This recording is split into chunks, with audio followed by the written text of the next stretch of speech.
কি তুমি একটা নাগিন হয়ে মানুষের সাথে প্রেম করছো? কারণ আমি চাই না তোমার সাথে আমার মিলন হোক। আমি একটা মানুষের সন্তান চাই। কিন্তু সেটা তো হবে না, কারণ এ আমার স্বামী। না, গত জন্মে ওকে আমি বিয়ে করেছিলাম, আর এই কানলাগ আমার বাসর ঘরে ঢুকেছিল বলে একে আমি হত্যা করেছিলাম। তাই এই জন্মে আমি অভিশপ্ত নাগিন।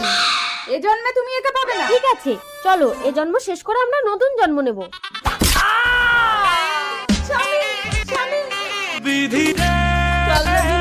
আমার কাল লাগেনি। ওরে কাল লাগেনি, তুই আমার স্বামীকে কামড়ে দিলি। কি হয়েছে তোমার স্বামীর? তাড়াতাড়ি হসপিটালে নিয়ে চলো। দাঁড়াও দাঁড়াও দাঁড়াও। সাধু বাবা, দাঁড়া, বিচলিত হোস না, আমি এক্ষুনি কাল নাগিনীর বিষ ঝাড়িয়ে দিচ্ছি। এসব ভণ্ড বাবার কথা শুনে যদি দেরি করিস তাহলে কিন্তু তোর স্বামীকে আর বাঁচাতে পারবি না। তন্ত্র মন্ত্র যদি কাজ হতো তাহলে হসপিটালগুলো বন্ধ হয়ে যেত। তন্ত্র মন্ত্র এই না, তোর কাল নাগিনীর বিষ তুই তোল।